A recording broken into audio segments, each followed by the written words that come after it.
Hello again and welcome back to another session of commerce class with me, Suman Rathore. Students, GST is an indirect tax which has replaced many indirect taxes like excise duty, service tax, value-added tax, etc. Now, GST is neither an income nor a cost for the business. Rather, it is collected on behalf of the government. And GST on purchase is called input GST and GST on sales is called output GST. And today we'll understand how to set off this GST account while preparing the final accounts of the company. And for setting off GST, there can be two cases. In case 1, when input IGST is more than output IGST. In such a case, input IGST is first set off against output IGST. Then the balance of input IGST will be set off from output CGST first, and then if any remaining, then it will be set off from output SGST. And then the amount of input CGST will be set off from output CGST, and the amount of input SGST will be set off from amount of output SGST. And if there is any balance, then it will be shown in the balance sheet. Actually, if output GST is more than input GST, then this means that the difference of both needs to be paid by the business person. As such, it will be regarded as his current liability and will be shown on the liability side of the balance sheet. And similarly, balance in input GST will be shown on the asset side of the balance sheet. Now in second case, when the output IGST is more than input IGST. Here, first of all, input IGST will be set off against output IGST. Then, input CGST will be set off against output CGST. And then, input SGST will be set off against output SGST. And if there is any balance in input CGST, that will be set off from output IGST. And then if there is any balance in input CGST, it will be set off from output IGST. Similarly, if there is any balance in input SGST, it will also be set off from output IGST. Now let us understand this whole concept with the help of a practical question. So I am taking this question from the book T.S. Grewal, chapter Financial Statements of Sole Proprietorship. It's practical question number 26. So let's start our today's question. So first of all, we will prepare the trading account, and the first item on the debit side of trading account is always opening stock. So we'll write it like 2 opening stock, which is provided at rupees 2 lakhs in the question. Okay. Then the second item will be purchases, which is given at rupees 6 lakhs in the question. Okay. Now from this purchases, we'll see if we are provided with any returns, and then we will deduct those returns to get our net purchases. So here we are provided with rupees 10,000 as purchases returns. So this amount of rupees 10,000 will be deducted from this purchases to calculate our net purchases, which is 5,90,000. Okay. Then the next direct expense given in the question is wages. Now the amount of wages given in the question is 60,000. So the 60,000 will come here on the debit side of the trading account. So after wages, there are no more direct expenses given in the question. So let's go on to the credit side of the trading account. And the first item on the credit side of the trading account is always sales. So we'll write it like by sales, and the amount is rupees 9 lakhs. Okay. Now again we'll see if we are provided with any returns in the question. So here there are no sales return. So this is considered as our net sales. So our net sales in the question is 9 lakh itself. Now the next item on the credit side of the trading account will be closing stock as per the question, which is given in the form of a statement at the end of the question. The stock on 31st March 2020 was valued at rupees 1,40,000. So we'll write it here like by closing stock 1,40,000. Now we'll total both the sides of the trading account to know whether we are earning gross profit or incurring gross loss. So the total of the items on the credit side of trading account comes to 10,40,000, and the total of the items on the debit side comes to 8,50,000. So here we are earning gross profit. So we'll write it like 2 gross profit carried down because this gross profit will be transferred here on the opposite side of the P&L account. Okay, so the gross profit here comes to 1,90,000. Okay, now this gross profit of 1,90,000 will be transferred on the opposite side of the P&L account. So we'll write it like by gross profit brought down 1,90,000. Okay. Now the items on the debit side of P&L account.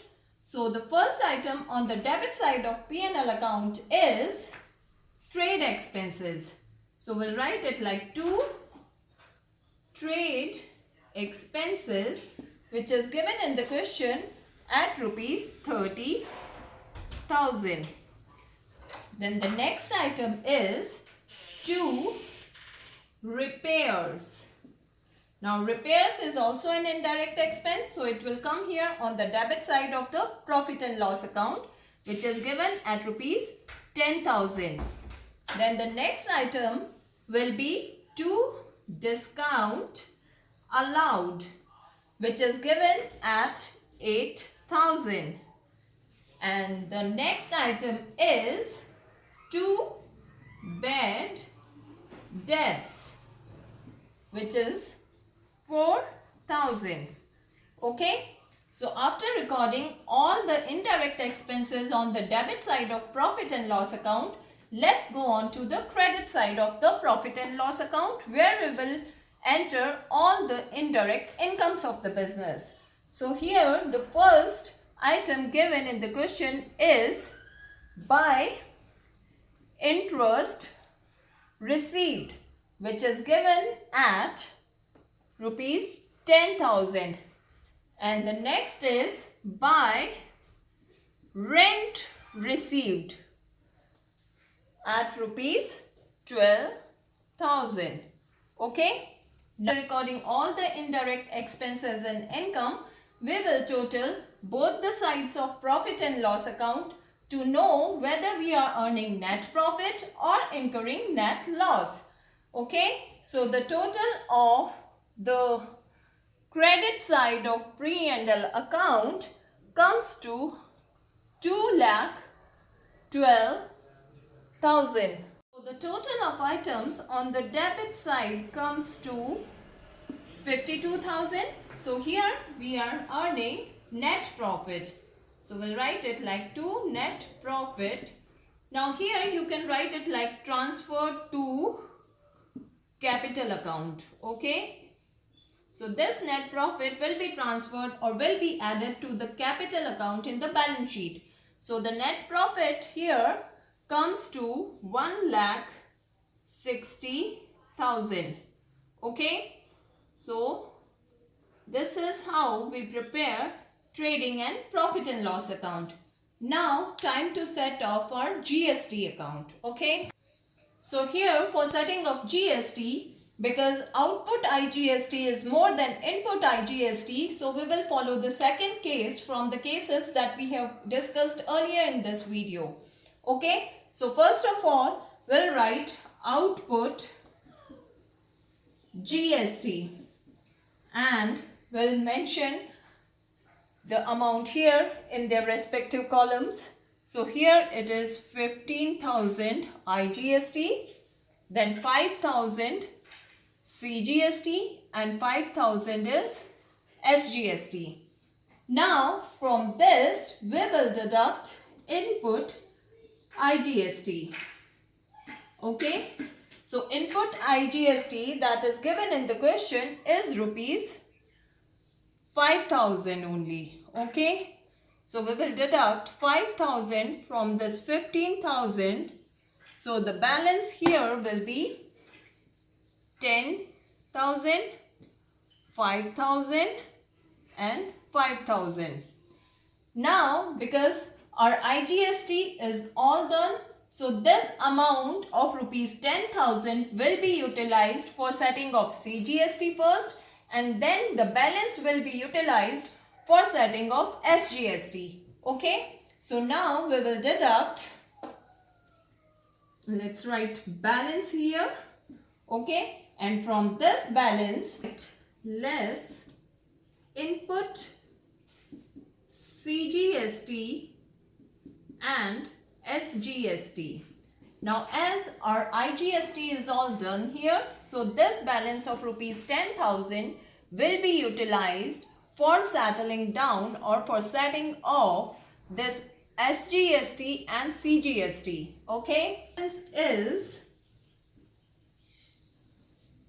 10,000 all credited. Now 5,000 debit and 5,000 debit. Okay. Now this 10,000, from this 10,000, 5,000 will be utilized for setting off CGST and 5,000 will be utilized for setting off SGST. Okay. So now the balance is all nil. Here we will write balance of IGST is used for setting off CGST and SGST. Okay. Now it's time to prepare the balance sheet, and as we are following the order of liquidity, so short-term liabilities will appear first. Okay, and the best practice is to mark the assets and liabilities given in the question and then arrange them in their order of liquidity. So the first item that will appear here on the liabilities side is bills payable. So we'll write it like bills payable, and the amount is rupees 30,000. Okay. Now second item is creditors, which is given at rupees 1,20,000 in the question. Okay. And then as there are no more liabilities, so now the next item will be capital with its adjustments. So the capital given in the question is rupees 5 lakhs.